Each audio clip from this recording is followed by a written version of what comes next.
New audio has surfaced as part of a lawsuit that accuses Sean Diddy Combs of sexual assault. So when I tell these stories, they don't believe. And some of them, I heard, I'm there.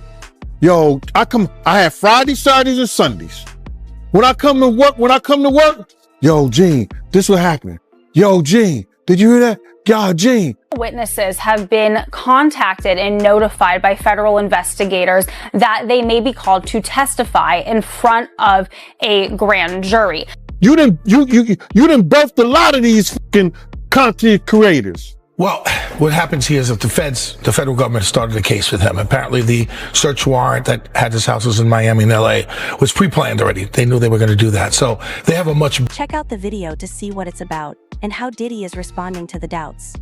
If what people say about Diddy Empire falling apart is true, this could be the last straw that stops Cole's career. People are talking about Diddy's most recent trouble because of a government video that got out. But I heard the part about the putting in the car. And that's the same shit that when Kirk Burroughs wouldn't sign over his rights to Bad Boy, his 25%, that he was threatening to do Kirk for like, yo, y'all nigga put that in the car and drive him around.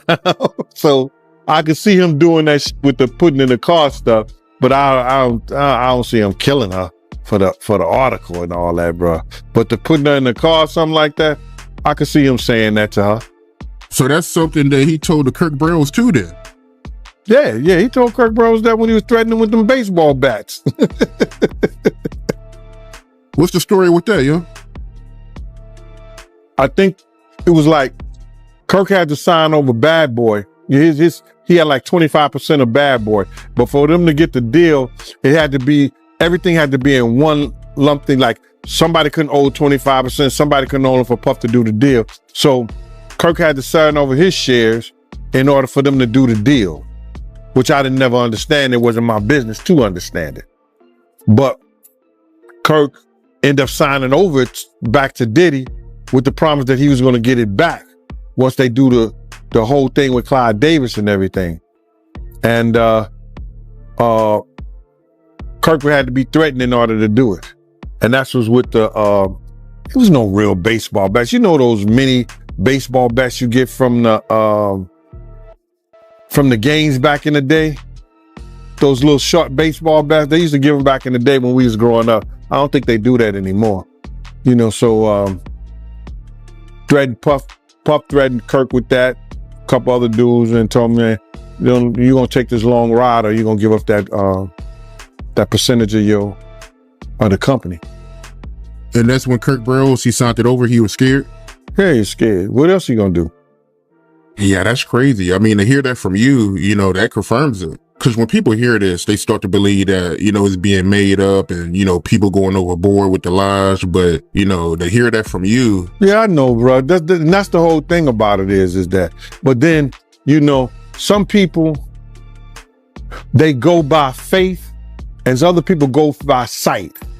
You know what I'm saying? I live by faith, brother. See, nobody believed he was the man that he was until they seen him running down the hall, throwing that little girl against the wall, throwing her on the floor, and start kicking her like she was somebody's soccer ball. They had to see that to believe the evil in him. So when I tell these stories, they don't believe. And some of them, I heard, I'm there. Yo, I have Fridays, Saturdays, and Sundays. When I come to work, yo, Gene, this what happened. Yo, Gene, did you hear that? Yo, Gene, da-da-da-da-da. I'm looking at this nigga like, for real? Wow. So now everybody think that because I talk about it, that I was a part of it and I saw it. Not everything. Do we have to rough some cats up? Yeah. I'm for that. Back in the day, I'm for that. Whatever. Sue's Rendezvous was gladiator school for me. I love that, especially when dudes start talking that stuff and what they gonna do. That's a younger part of Gene. When we doing them parties, I'm at the front door and dudes are talking that smack. I'm for that. That was a younger Gene. These are just stories of my life. It's a difference. So when Puff did some of those things like that, yeah. But I'm not going to be involved in him hurting somebody's daughter, drugging somebody's daughter, or raping somebody's daughter. Not Gene Deal. I got daughters of my own. I got sisters. No, you're not doing that. So when these guys make up that shit out here on these content creators and want to believe this and say that. Get ready for the T security camera footage from one of Diddy's homes has come out, and I know for sure that the government got it. The video is said to show shady dealings, including heated arguments with people who aren't exactly his best friends, and it's not just in his living room. This has led Diddy to become agitated. I don't want to say too much because it could be illegal, but the tape is said to show Diddy hanging out with some sketchy characters. There is also turmoil around how the footage was found. The Federal Bureau of Investigation is taking the video seriously, having their top experts confirm every detail. I've heard that the video meets all of their requirements without any problems. This shocking information was found by the FBI while they were carefully checking Diddy's security systems as part of a normal investigation into his recent problems. You might wonder if the footage is real. We have learned from two sources that potential witnesses have been contacted and notified by federal investigators that they may be called to testify in front of a grand jury. Now, there is no timeline for when this may happen. We are hearing from sources that the investigation is very much still underway. We remember back in late March when two of Diddy's homes in Los Angeles and Miami were raided. That was the start of this criminal investigation. And now, with our reporting that this could go to the grand jury, this is absolutely the biggest escalation in this investigation and gives some indication that authorities are looking towards a possible indictment. Now, as you mentioned, there have been a slew of lawsuits against the music mogul. He faces 8, 7 of which are directly accusing him of sexual assault. I hear from a source that many of these accusers who have filed these civil suits have been brought in for questioning, some of them being called in numerous times. We hear that many of these potential witnesses have been cooperating with these investigators, some even offering up evidence that they believe could be of note for this investigation. Elizabeth, the majority of the plaintiffs in the civil suits, they've now been interviewed by federal investigators in the criminal probe. We know the LAPD previously said that they couldn't bring charges based on that 2016 Cassie video because of the statute of limitations. What could federal investigators be looking at here?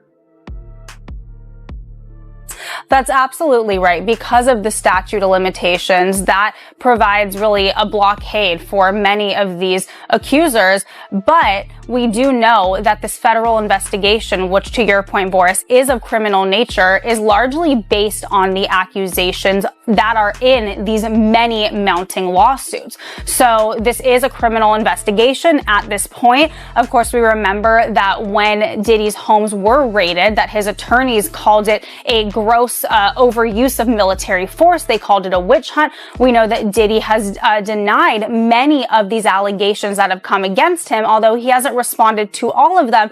So at this point, it is an investigation. We have to wait to see where this may go. But again, this is a large escalation now that we know that potential witnesses have been notified that they do want to bring them to testify in front of a federal grand jury in New York City. So much more to come, but also, another thing that we have to watch out for, Boris, as these current cases are being litigated, are more accusers going to come forward? There has been a constant domino effect since November when that first lawsuit from Cassie came out, and now could there be? Diddy might exchange his pricey wardrobe for an orange jumpsuit if found guilty. But here's the catch: the video that shows Diddy at the party raises questions about possible involvement given his contacts in the business.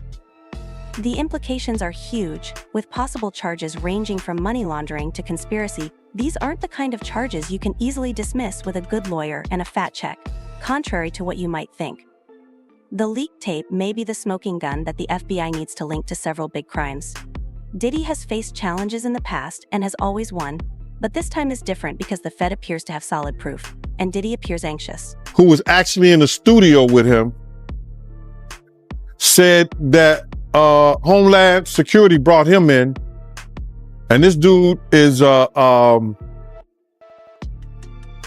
he's a fraternity brother of mine, but he's also a producer, an engineer, and he was in the studio the night one of the girls made a complaint. The night something happened to one of the girls, and he told the lawyer everything that the girl told him, which was crazy.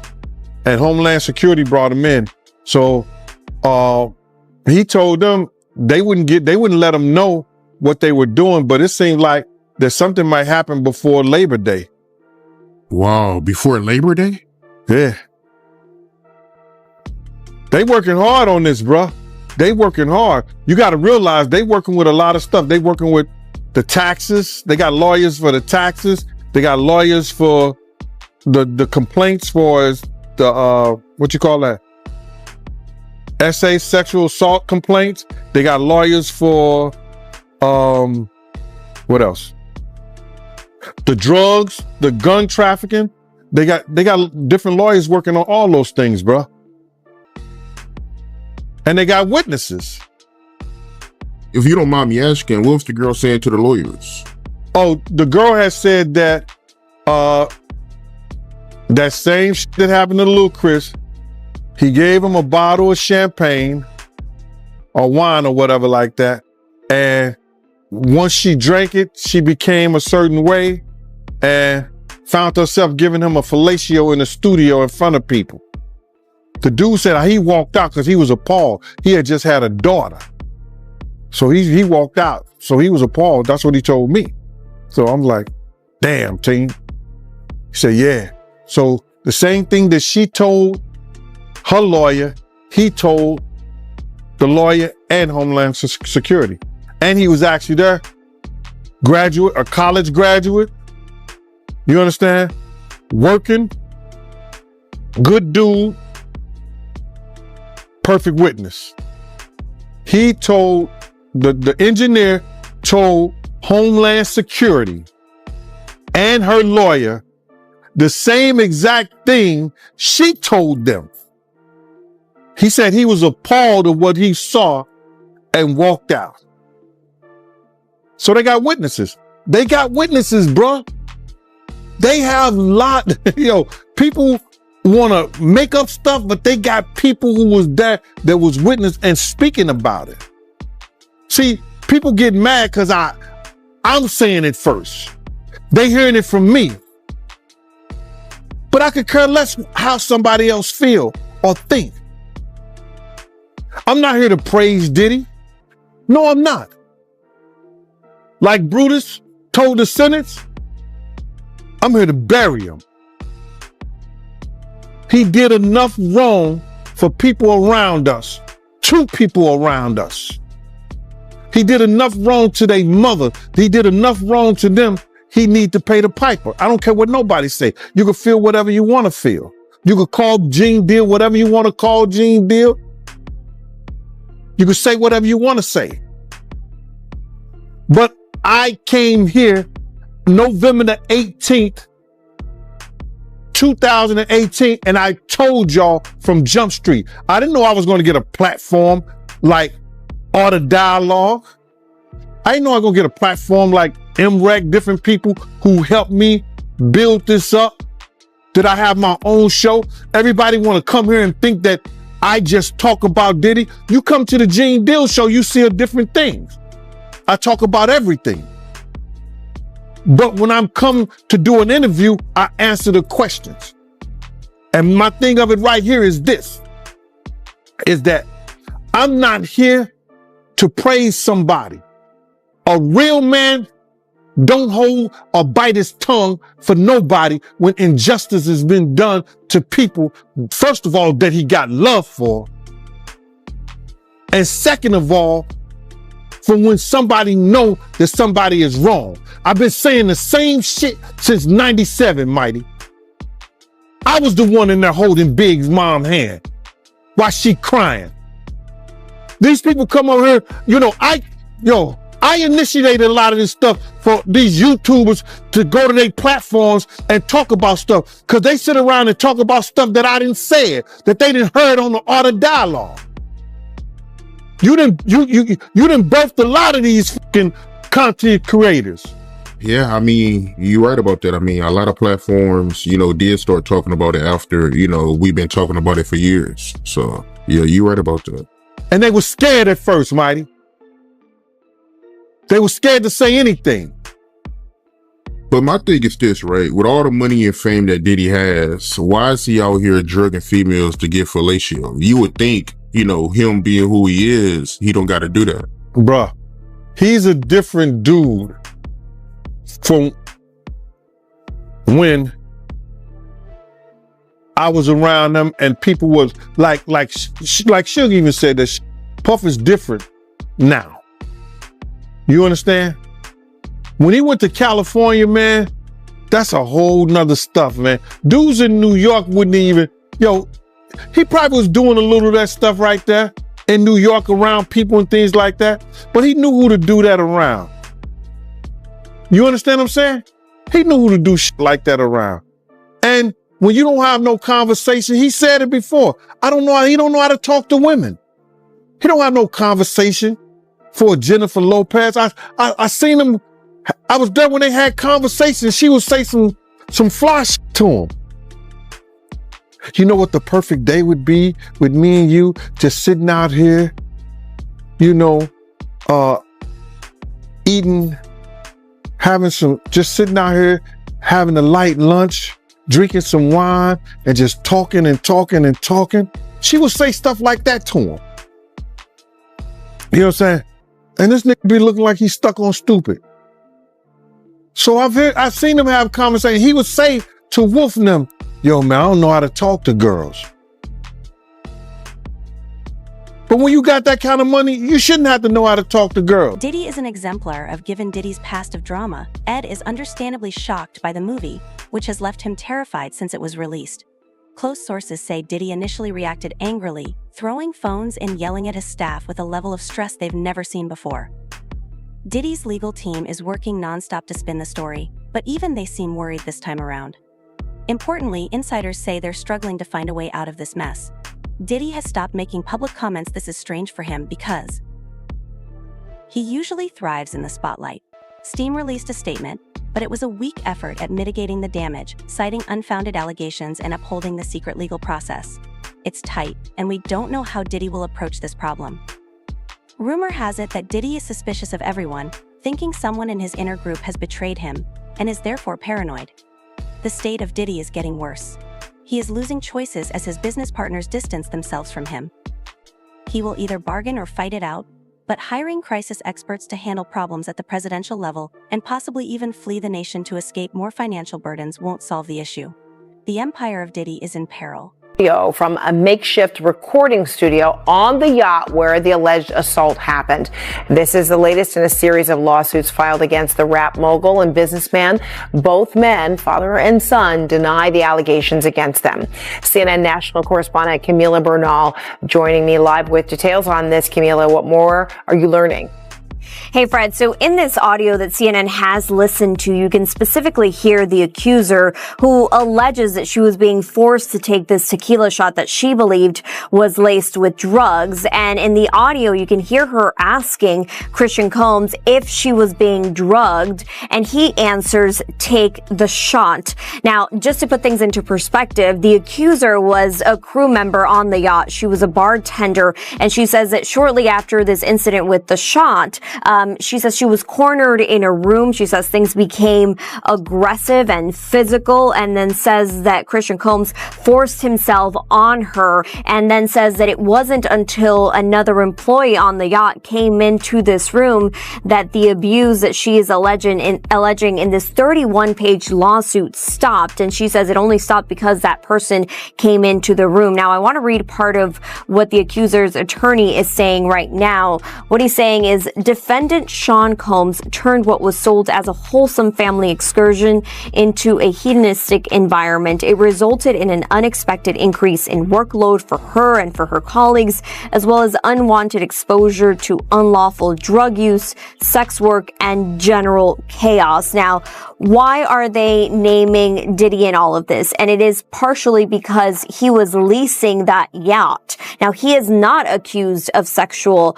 assault, but he is accused in this lawsuit of liability and aiding and abetting because he was the one renting the yacht. Now, his attorney, or actually the attorney for both men, also speaking out and denying these allegations, saying this complaint is filled with manufactured lies and irrelevant facts. We will be filing a motion to dismiss this outrageous claim. Again, they have continued to say that this is something that they will fight, that they are innocent in all of this. So we'll have to wait and see how this plays out in court, if it gets to court or if it gets settled at some point, which has been the case with a previous lawsuit. But again, we'll have to wait and see what happens as Diddy and his son continue to say they're innocent and the victims here continue to say that they were sexually assaulted, Fred. And so while music mogul Combs isn't accused of sexual assault in the lawsuit, he has been accused of a range of sexual misconduct in other separate lawsuits. How might that play into this? Yeah, as I mentioned, one of the lawsuits was settled, but there are others that are currently pending, right? And so there's a lot of the details that we've learned, and attorneys say that there's audio and video of these alleged crimes, or at least some of the alleged crimes. You're seeing some of those cases there. The one with Cassie was the one that was settled, but there are other ones that we'll still have to wait and see how they play out. And of course, we all saw just last month as Diddy's homes in both Miami and Los Angeles were the target of a federal investigation, and we saw that all play out on video last month. But again, it's important to point out that Diddy continues to say that he is innocent. They said this was This time, the feds are not playing around, and some legal experts think that the leaked footage is the smoking gun that prosecutors have been waiting for. Diddy may not be able to get away with it this time, but here's the real deal given his connections throughout Hollywood. Who knows who he might drag down with him? As for the public fallout, fans are deserting him left and right, and his image is in the gutter. Diddy's world is collapsing quickly, and the legal storm that is engulfing him is about to grow into a hurricane. They went to sit down with their lawyers and everything like that. So now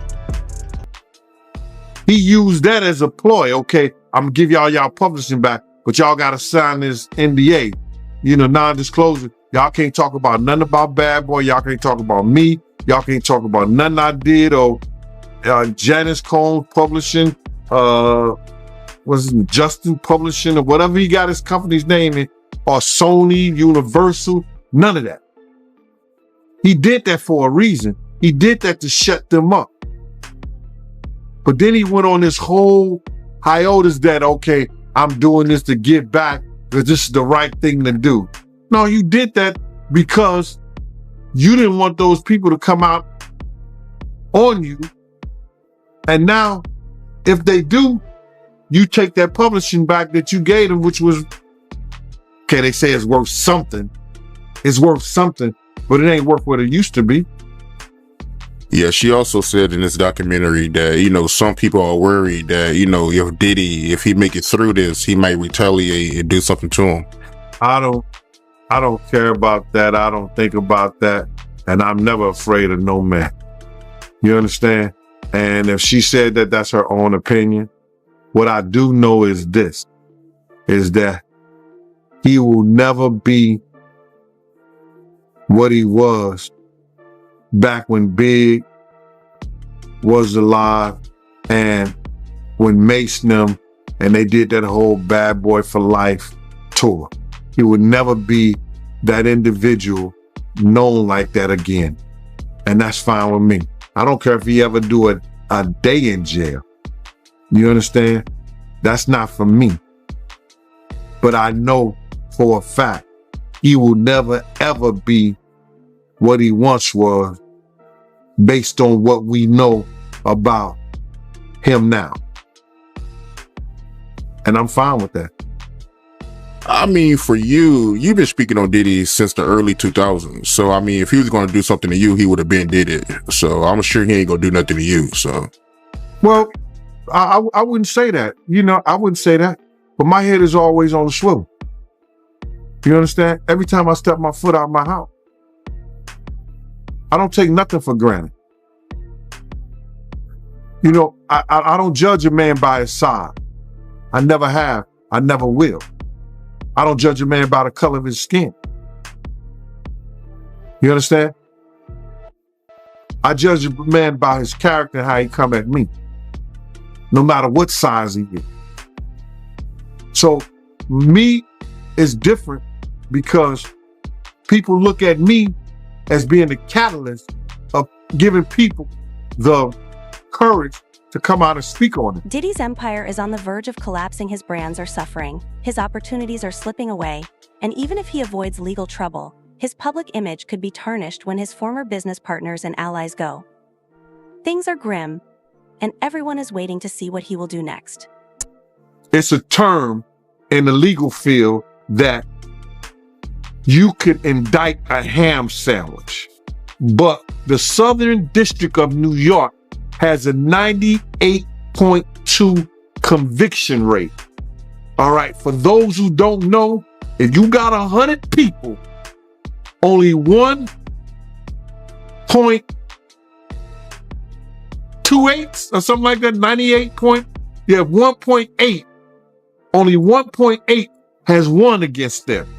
So now, what they do, they already got the witnesses, they already got the people, because let me just say something. With the sex trafficking thing, it only takes one witness to convince the jury. One witness. And we know who that witness is going to be. Cassie. She filed a civil suit against him. So it only takes one, in the sex trafficking charge, it only takes one witness.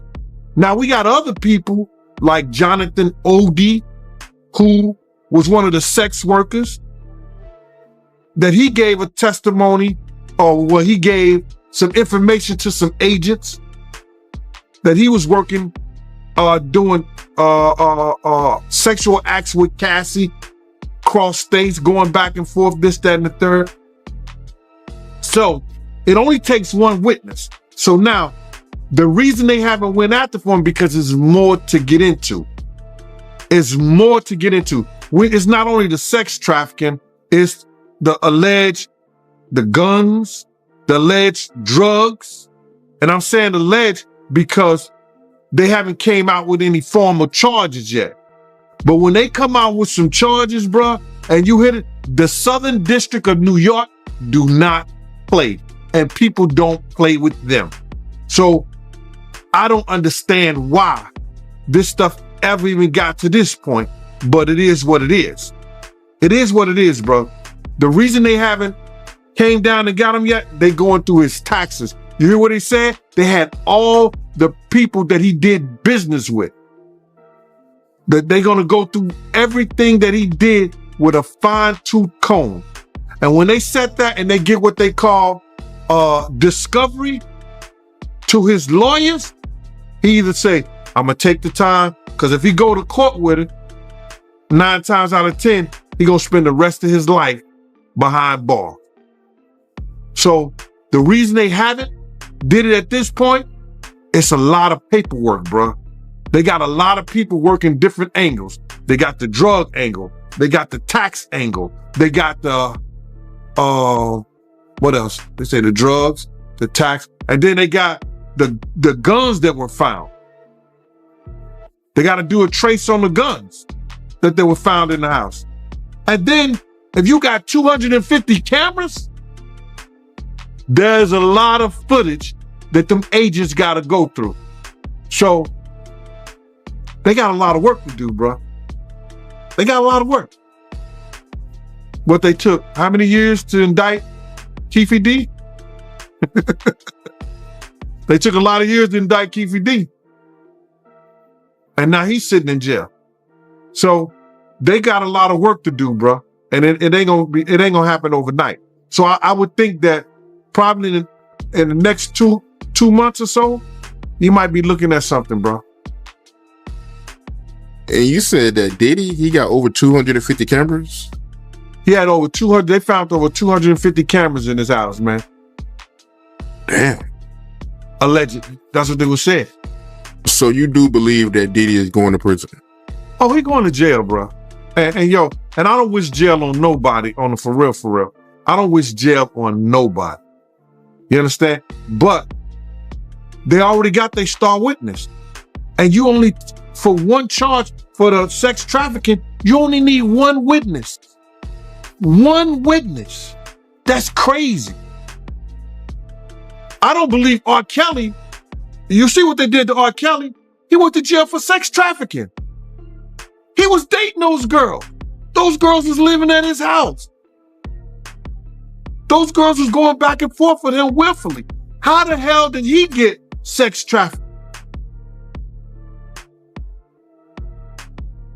And Diddy don't. Based on Cassie paper.